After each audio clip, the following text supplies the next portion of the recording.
नमस्कार दोस्तों, मैं लक्ष्मण कुमार आप लोग के बीच 12th का एक शानदार टॉपिक जो बिहार बोर्ड के एग्जाम में बहुत बार पूछे जा चुके हैं। ये जो टॉपिक है हमेशा जब भी आते हैं तो 5 मार्क्स में ही आते हैं, लॉन्ग क्वेश्चन बन करके आते हैं और ये क्वेश्चन हमेशा पूछे जाते हैं एग्जाम में। और एग्जाम के व्यू से, बोर्ड के एग्जाम के व्यू से देखें तो ये टॉपिक काफ़ी इम्पोर्टेंट है। तो इस टॉपिक का नाम है वन डी ग्राफ जनित्र। और ये क्वेश्चन जब भी पूछे जाते हैं तो ये इस तरह से क्वेश्चन आते हैं कि वन डी ग्राफ जनित्र क्या है, इसके परिभाषा, बनावट, कार्यविधि, उपयोग या सिद्धांत के बारे में लिखें। और यहाँ से ऑब्जेक्टिव में भी क्वेश्चन पूछे जाते हैं। ऑब्जेक्टिव में क्वेश्चन ये रहता है कि वन डी ग्राफ जनित्र का काम क्या है, कार्य क्या है, या ये भी पूछे जा सकते हैं कि वन डी ग्राफ जनित्र है इसका यह किस सिद्धांत पर कार्य करता है। तो आते हैं वन डी ग्राफ जनित्र के बारे में जानते हैं। सबसे पहले ये समझे कि ये जनित्र होता क्या। जनित्र को इंग्लिश में जनरेटर बोलते हैं। जनरेटर का काम है यांत्रिक ऊर्जा को विद्युत ऊर्जा में बदलना। यांत्रिक ऊर्जा को विद्युत ऊर्जा में बदलना ये भी एक प्रकार का वन डी ग्राफ है, ये भी एक प्रकार का जनित्र है, जनरेटर है। इसका भी काम है यांत्रिक ऊर्जा को विद्युत ऊर्जा में बदलना, यानी इसको भी है यांत्रिक ऊर्जा जब देंगे तो ये विद्युत ऊर्जा देगा। फर्क ये है कि ये हाई पोटेंशियल जनरेटिंग डिवाइस है, मतलब ये उच्च विभवांतर उत्पन्न करता है। ये हमेशा उच्च विभवांतर उत्पन्न करने के कारण ये डेंजरस भी होता है। तो आते हैं कि इसके बारे में जानते हैं कि क्या है ये डिवाइस, ये इसका बनावट कैसा होता है और इसका किस कार्यविधि पर कार्य करता है, इसका सिद्धांत क्या है, इसका उपयोग क्या है और इसका दोष, इसका ये जो दोष है ये जानते हैं कि इसका दोष क्या है, डिमेरिट्स क्या है। तो सबसे पहले जानते हैं कि इसका परिचय, कि ये इस जनित्र को बनाने वाले साइंटिस्ट थे वो वन डी ग्राफ थे। इस जो डिवाइस को बनाने वाले साइंटिस्ट थे वो वन डी, ये फन नहीं होगा, ये होगा वन होगा, वन डी ग्राफ थे। और इन्होंने वन डी ग्राफ ने 1931 में इस डिवाइस को 1931 में बनाया था। और पहले ही मैंने बनाया था कि वन डी ग्राफ जनरेटर है जो उच्च विभवांतर उत्पन्न करता है, यानी उच्च विभवांतर ये 10 लाख वोल्ट उत्पन्न करता, 10 लाख या उससे भी अधिक। तो 10 लाख आप लोग देखें कि घरों में 220 वोल्ट यूज होता है, वो डेंजरस है। और ये कहाँ 10 लाख वोल्टेज जो उत्पन्न करेगा डिवाइस, वो ऑफकोर्स है कि वो डेंजरस होगा। तो आते हैं, ये था इंट्रोडक्शन। अगले की ओर आते हैं कि ये होता क्या है, इसका डिफिनेशन क्या है। तो अभी मैंने बनाया था कि वन डी ग्राफ जनरेटर एक स्थिर वैद्युत जनित्र है। स्थिर वैद्युत जनित्र का मतलब होता है ये हमेशा स्टैटिक होता है, स्टेबल होता है, स्थिर रहेगा, जो कि ये गतिशील, जो कि क्या रहेगा, एक गतिशील पट्टे का उपयोग करके। गतिशील पट्टे का मतलब आप लोग देखेंगे कि आटा चक्की मिल में पट्टी लगी होती है पुली पर, तो उसी तरह से यहाँ पर भी एक पट्टी लगी होगी, गतिशील पट्टी है। और गतिशील पट्टी का उपयोग करते हुए धातु के खोखले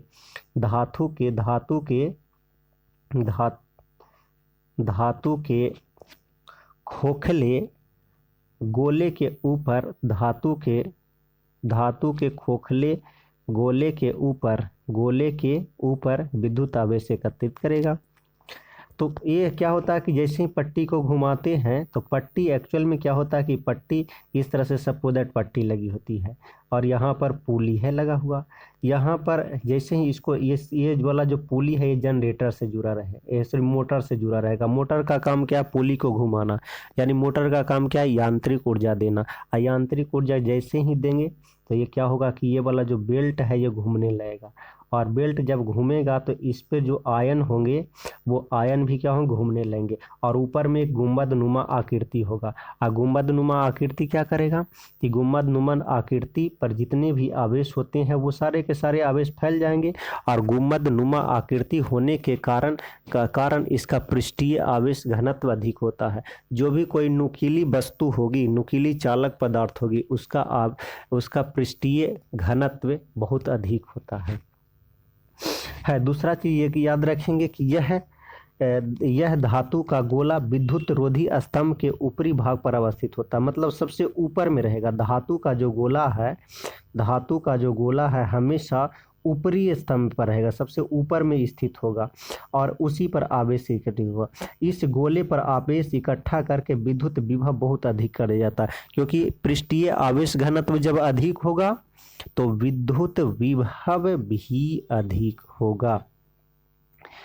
तो आते हैं, इसका ये था डिफिनेशन इसका। इसके बाद जानते हैं कि ये किस सिद्धांत पर कार्य करता है। ये हमेशा दो सिद्धांत पर कार्य करेगा। मैंने पहले ही बताया था कि नुकीले पृष्ठ पर आवेश का पृष्ठीय घनत्व सर्वाधिक होता है।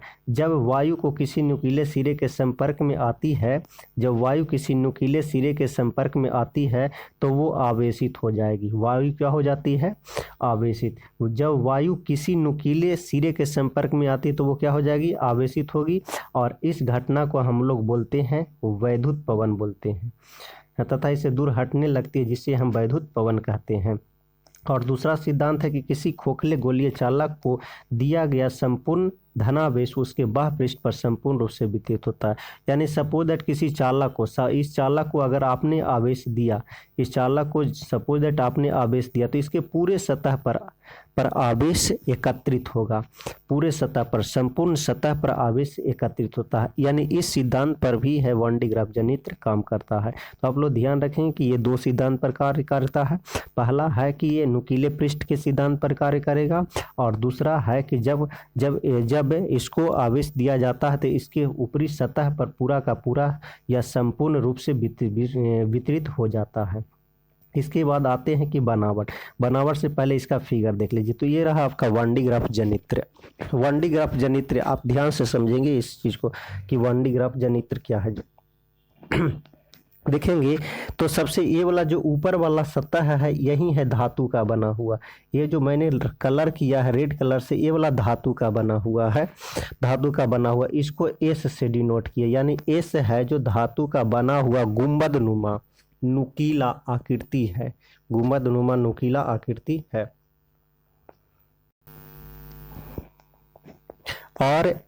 और यहाँ पर देखेंगे, यहाँ पर एक पुली यहाँ पर P1 है और दूसरा पुली लगा हुआ यहाँ P2 पुली है।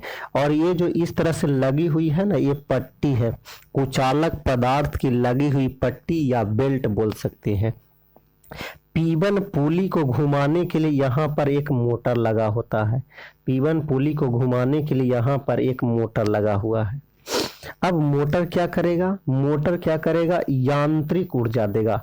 यांत्रिक ऊर्जा देगा तो क्या होगा कि यांत्रिक ऊर्जा जैसे ही देता तो ये पुली घूमने लगेगा, घूमने लगेगा। पुली घूमने के कारण क्या होगा? बेल्ट भी घूमने लगेगा।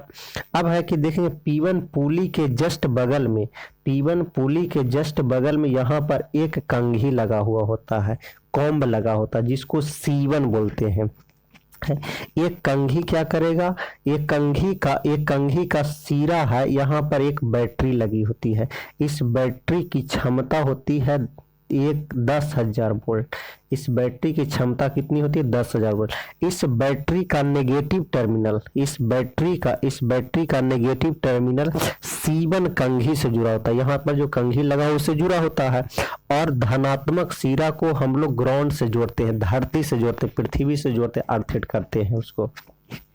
अब क्या है कि जैसे ये जो कंघी है, इस कंघी को हम लोग बोलते हैं फुहार कंघी, फुहार कंघी बोलते हैं। इसको इंग्लिश में बोलते हैं एक्साइटर या एक्साइटेड कॉम बोलते हैं। इसको उत्सर्जक कंघी भी बोलते हैं। इसका काम ही है इलेक्ट्रॉन को उत्सर्जित करना, या इलेक्ट्रॉन नहीं बोलेंगे, यहाँ पर बोलेंगे आयन को उत्सर्जित करना। आयनों को क्या करना? उत्सर्जित करना। अब ये जो कंघी है जो आयन को उत्सर्जित करेंगे, जो ये प्लस प्लस वाला जो देख रहे होंगे आप लोग, वो है उत्सर्जित आयन है। और उत्सर्जित आयन बेल्ट की सहायता से, यहाँ पर एक और कंघी लगा होता है C2, एक और कंघी क्या लगा हुआ है? C2। तो उत्सर्जित आयन है जो बेल्ट की सहायता से C2 के पास पहुंचता है। और ये C2 कंघी है संग्राहक कंघी है। ये है संग्राहक कंघी। कौन सा कंघी? संग्राहक कंघी, जो आयन, उत्सर्जित आयन है उसको संग्रहित करेगा, एकत्रित करेगा। और ये जो C2 कंघी है, ये जुड़ा रहता है ऊपर वाला जो गुंबद नुमा सतह है उससे।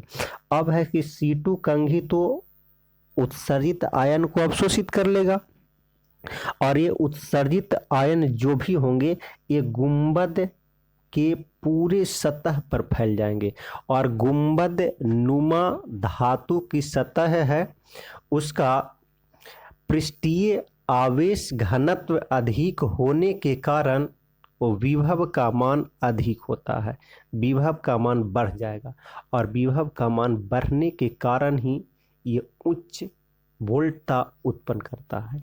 तो ये था इसका।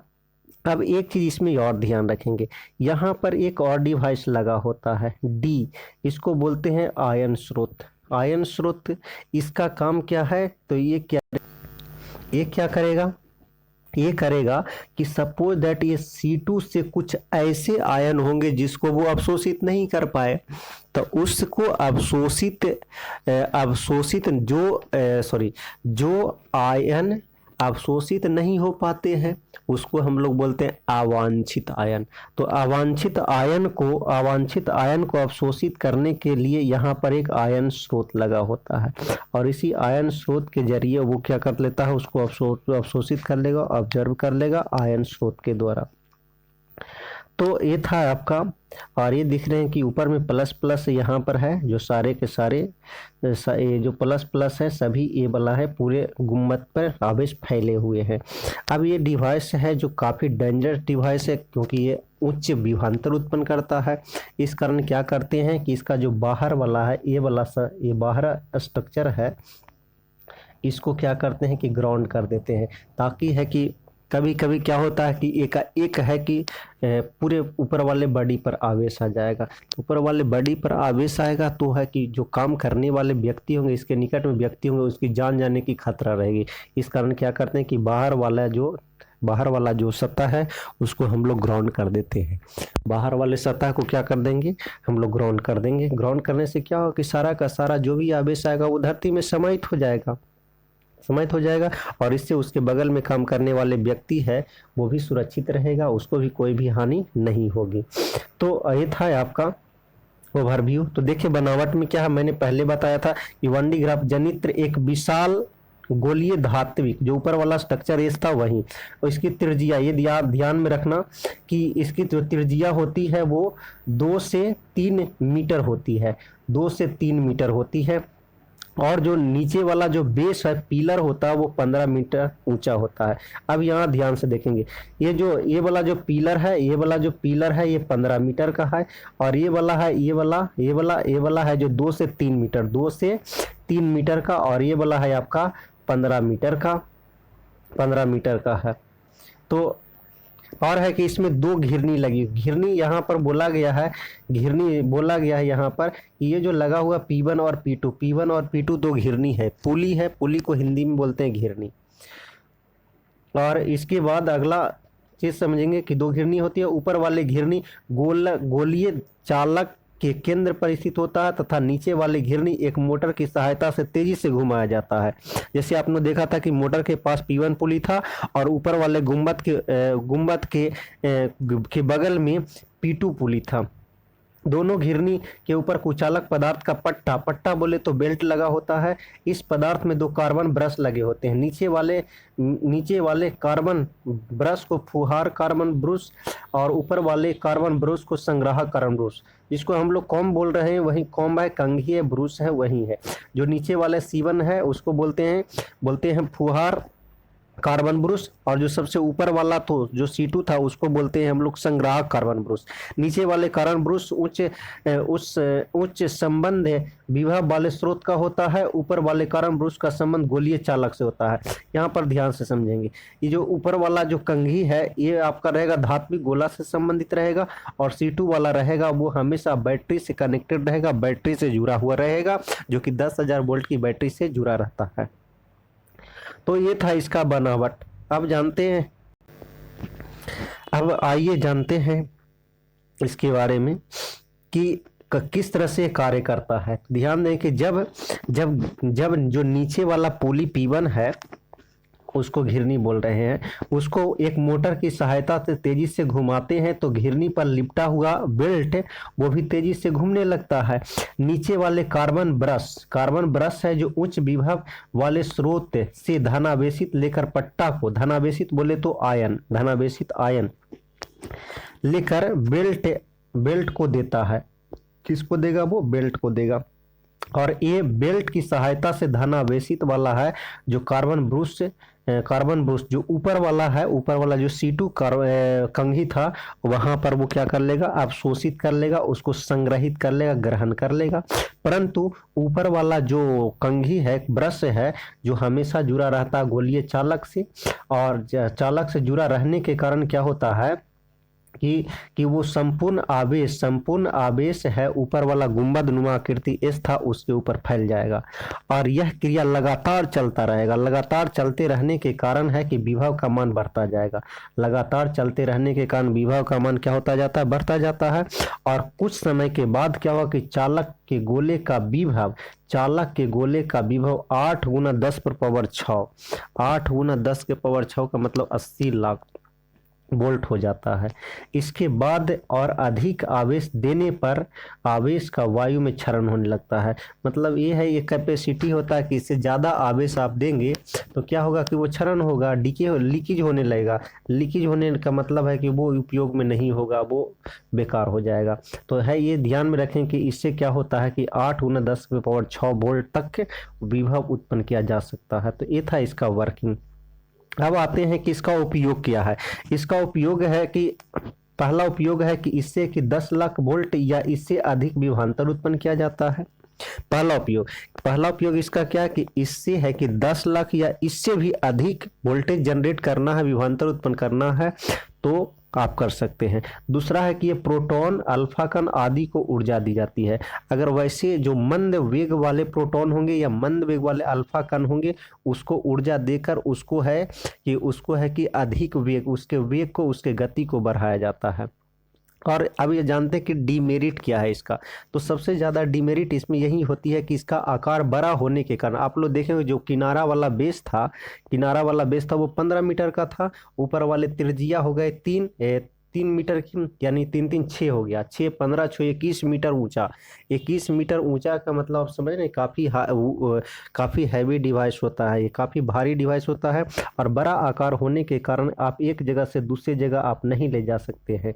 तो बड़ा होने के कारण यह असुविधाजनक है कि इसे कहीं ले जा नहीं सकते।